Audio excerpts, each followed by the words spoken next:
मरीज का आधा दर्द तभी खत्म हो जाता है जब डॉक्टर भरोसा दिलाते हैं कि आप ठीक हो जाएंगे, और इस भरोसे का दूसरा नाम है Bharat hospital. Highest standard of care and specialized consultation के साथ best OPD, surgery and diagnosis services. Bharat hospital, near shopping centre, Shastri Nagar, Ajmer.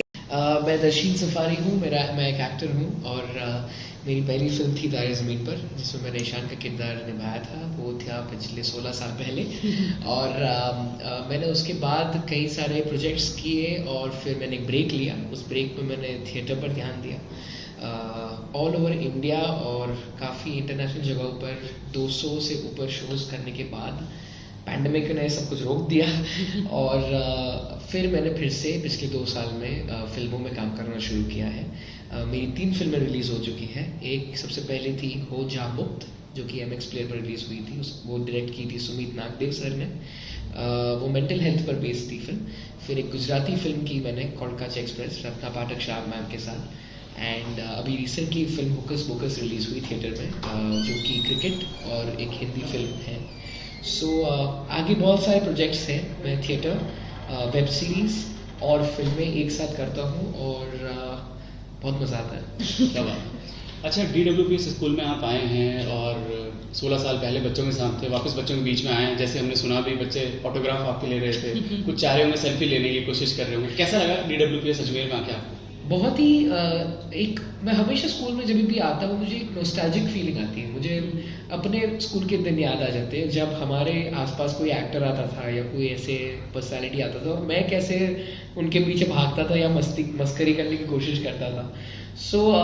यहाँ पे भी काफ़ी बच्चे मस्ती भी कर रहे थे मेरे साथ। तो मैंने किसी को हाई फाई देने की कोशिश, तो किसी ने 10 का हाई फाई दी, बोला चलो और 10 हाई फाई दे दो मुझे।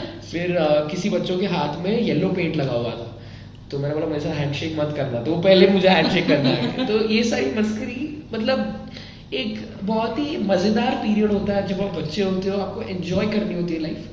तो वो मुझे एक फील होता है अंदर। एंड एक फेस्टिव एटमॉस्फेयर, क्योंकि इतना बड़ा प्यारा सा इवेंट है, तो सबके अंदर वो एक एनर्जी है परफॉर्मेंस की, एक एक्साइटमेंट है, एक थोड़ी सी नर्वसनेस भी है कि हमारी परफॉर्मेंस आ रहा है। तो मैं बस आया उनको थोड़ा रिलैक्स करने के लिए कि भाई मैं भी आपके जैसा ही हूँ। तो जितना उनको मैंने कंफर्ट करने की कोशिश की, बस वही मेरा इरादा था। एंड मैंने अभी परफॉर्मेंस देखा, ऑर्केस्ट्रा उन्होंने परफॉर्म किया, तो जब सर प्रिंसिपल सर ने मुझे बताया कि ये पहली और चौथी कक्षा के बीच के बच्चे हैं, यानी कि 6 to 10 ईयर्स के बीच के बच्चे हैं, तो वो देखकर मैं घबरा गया। क्योंकि जो मैं सोचता था मैं कर सकता हूँ उस उम्र में, वो कुछ भी नहीं है जो ये बच्चे कर रहे हैं। The kids are next level on talent। मतलब आप इमेजिन नहीं कर, म्यूजिक बहुत टफ चीज़ होती है, आपको भी पता होगा। और वही टाइम पर बजाना और वही लेवल पे परफॉर्म करना कि आपको लगे कि ये नॉलेज है आपके पास, वो देखकर मेरा मतलब मैं पूरी सोच में पड़ गया था। तो ये देखकर मुझे अच्छा लगा। हम लोग वही डिस्कस कर रहे थे एंड ओवरऑल भी यही सोच रहा था कि कैसे हमारे जनरेशन में लोग अब फोन पर रह जाते हैं वगैरह वगैरह। लेकिन कभी भी लाइफ में प्रॉब्लम आएगी जो मैंने देखा मेरी आंखों से। मैं कितने क्लासरूम्स में मैंने विजिट किया, मुझे बस ये था कि यार एक बहुत ही कंपेटिटिव दुनिया में आप बड़े होने वाले हो। आपके पास वो दुनिया नहीं होने वाली जो मेरे पास थी या जो मेरे पेरेंट्स के पास थी। लेकिन क्या आप ये हैंडल कर पाओगे? और फिर मैंने रियलाइज किया कि हम जहाँ पर है, ये school Delhi world public school जहाँ पर है, यही आपको अपॉर्चुनिटी दे रही है कि आप म्यूजिक सीखो, डांस करो, स्पोर्ट्स पे ध्यान दो, इक्वल ध्यान दो पढ़ाई पर भी, लेकिन दूसरी सारी चीजों पर, कि आपके ऑप्शंस खुल रहे हैं। आपको दवाई का मतलब क्या, केमिस्ट बोलते ना, वो केमिस्ट खुला है आपके लिए। आपको दवाई कौन सी लेनी है, आपको जाकर लेना है। आप डिपेंडेंट नहीं रहोगे कि यार मैं क्या करूं, मैं टेंशन में फंस गया हूँ, ये हो गया। सो मेरे माइंड में एक बहुत ही प्रोफाउंड एक रियलाइजेशन हुआ यहाँ पर आकर। एंड एक स्माइल भी आई कि यार ये बहुत ही अच्छी बात है। एंड होपफुली मैं यहाँ फिर से आऊँगा और इंटरेक्ट करूँगा बच्चों के साथ। यहाँ तो अभी तो जूनियर किड्स के साथ, सीनियर्स के साथ शायद कल थोड़ा मौका मिलेगा interact with them also and encourage them also. क्योंकि मुझे वो एक्सपीरियंस मिल गया था कि हम उम्र में, बट यहाँ पर स्कूल इतने बच्चों को एक साथ एक्सपीरियंस दे रही है, वही बड़ी बात है। मेरा नाम प्रियंवदा सिंह है और मैं राजस्थान की रहने वाली हूँ और मेरा ससुराल उड़ीसा में है। अब मेरी जो पढ़ाई थी वो भी अजमेर से हुई है, तो मेरा नाता तो अजमेर से बहुत पुराना है, क्योंकि 9 साल में यहाँ पढ़ी स्कूल में, मेयो कॉलेज गर्ल्स स्कूल में। उसके बाद कॉलेज भी मेरा यहीं से हुआ, सोफिया कॉलेज से। उसके बाद मैं दिल्ली गई, अब कितना कहानी सुनाऊं मैं आपको, बट तो बेसिकली शुरू के 10-12 साल मैंने मीडिया में काम किया।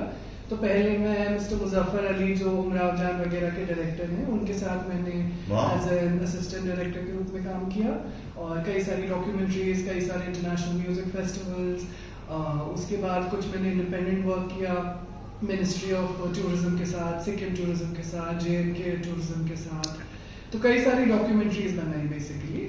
उसके बाद मैं बॉम्बे गई, वहाँ पर मैंने बिग सिनर्जी में काम किया मिस्टर सिद्धार्थ बासु के साथ।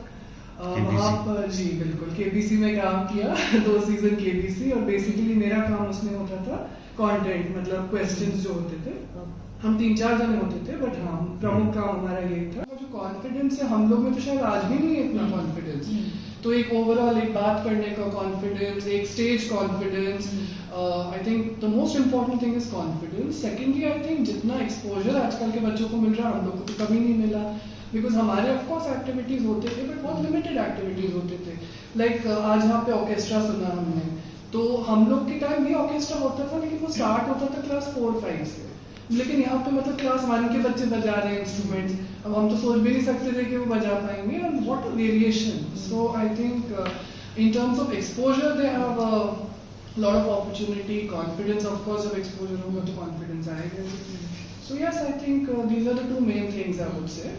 डू यू फील मैम के स्कूल जो है वो बहुत मेजर रोल प्ले कर रहा होता है इसमें? ऑफ कोर्स, और कौन रोल प्ले कर रहा है यार, बिकॉज पेरेंट्स तो हम सब अपने आई एम आल्सो पेरेंट, तो हम ठीक है जहाँ पर हम हैं वहाँ पर जो ऑप्शंस हैं हम कर सकते हैं। अब मेरे घर के आसपास कुछ क्लास है तो मैं वो सोच सकती हूँ, but it's all the school's work. And आज जो सर की एनुअल रिपोर्ट थी, the presentation that was going on, I was shocked ऐसे लोग कि all these things are happening in Ajmer. मतलब 20 years back we couldn't think, I think all of you are from here, I mean could we even think that our city will have so much exposure, so many activities, exchange programs, these little kids are going to foreign countries and all, Japan kahan to aaj gaye unhone bola, so absolutely fantastic. Right, so what do you say about DWPS? DWPS, see, I have come to this campus for the first time, I just said it in my speech. But there's a reason. If you heard my speech, I don't think so because you all are here. So मैं वही यहाँ पे repeat करती हूँ कि DWPS have come for the first time, but there is a reason why I can endorse its quality of education. And why? Because the people at the helm of its administration, like Mr. Pant, Ma'am Bhargav, these are people I know since my childhood. Like जो principal है mister Bhanu Pratap Pant, उनके साथ literally हम 3 पीढ़ी से हम उनको जानते हैं। उनके ग्रैंडफादर गुरुदेव TD पंत, फादर गुरुदेव HC पंत, तो उन लोगों ने पूरी लाइफ डेडिकेट कर दी एजुकेशन सेक्टर में। तो अब उनकी जब डिसेंडेंट है ये, तो मतलब बट ऑफ कोर्स है ना, उनके तो मतलब खून में एजुकेशन का कॉज घुसा हुआ है, तो उससे बेहतर क्या हो सकता है DWPS के लिए। एंड इवन मैम ममता भार्गव जो डीन ऑफ एकेडमिक्स हैं, उनकी तो मैं खुद स्टूडेंट रही हुई हूँ। So again, I mean, these are the personal experiences I have with the people. So that's why I'm saying that I may have come here for the first time, but these are the people I have the faith in. I know what they are capable of, and that's why I really feel that DWPS is in such right hands, and they've really struck gold when it comes to the administration. Ma'am, आप इतनी multi-talented